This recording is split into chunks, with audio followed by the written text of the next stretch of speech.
still wondering where his degree is. Tom? Well, I have a kind of an unusual place on this panel, I think, both demographically and professionally. I grew up in a working class family in South Dakota, the Great Plains, pretty much an all-white culture. But I was fascinated from an early age by the fact of race in our lives. And when television first came into my home, when I was as late as a sophomore in high school, and then when I was your age in college, I never missed Huntley Brinkley and Sandra Van Oker and all my early heroes. It's hard for me to describe to this generation the enormous transformation in our lives to have television in your living room showing you what was going on, not only in your own country, but around the world, but especially in corners of your own country, where there was this great fermentation and this great confrontation, especially in the South, between those who wanted finally to have their rights in society and those who were determined violently to keep it from them. I graduated, went to Omaha, Nebraska for my first job, spent a lot of time on race in Omaha, and then made a big leap to Atlanta, Georgia, and I was working at WSB, which is the big affiliate in Atlanta, and it was a branch office for NBC in those days. And at night, I'd often get a call after I did the 11 o'clock news from the NBC News desk in New York and say, can you get on a charter at the Cab Airport and fly to Haneyville, Alabama? Or go to Selma and pick up the tapes that we've got going, or can you just be on line for us until we can get Sandy there or Richard Valeriani or one of the other correspondents? So I had this very rich experience as a northerner, seeing this up close, first of all, and working then day by day with Southern technicians and Southern colleagues in Atlanta.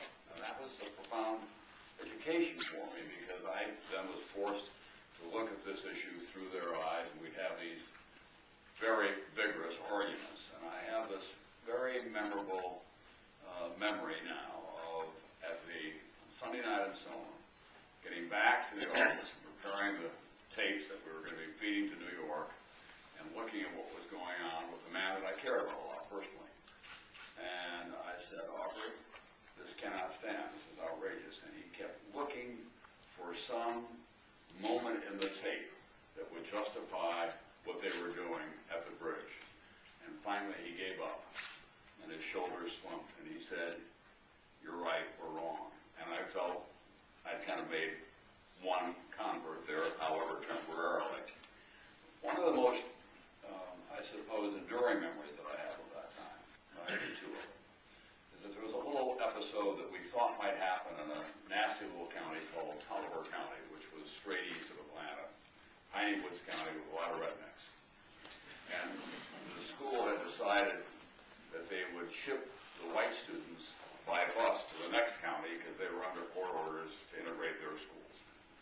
So I went with one cameraman at 8 o'clock in the morning to be at the school bus with one photographer from the Associated Press.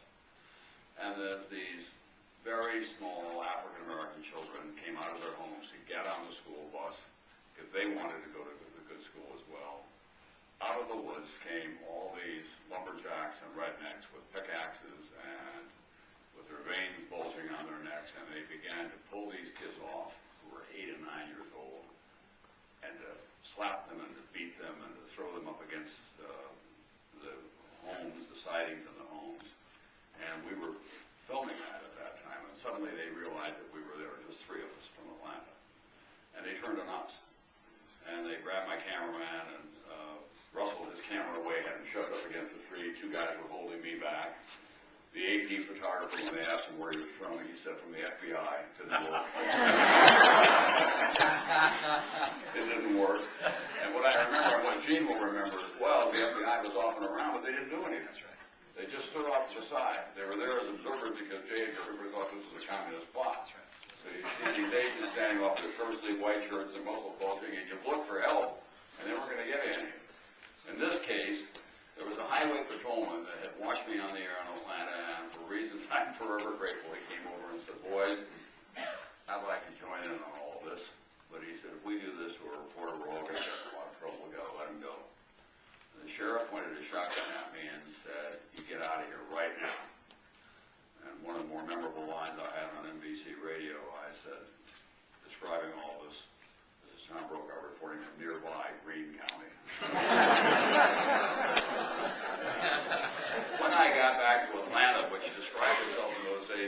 city too busy to hate. And it took great pride in its progressive attitudes about race, which was kind of a cover, because in fact it was a deeply segregated city in so many ways.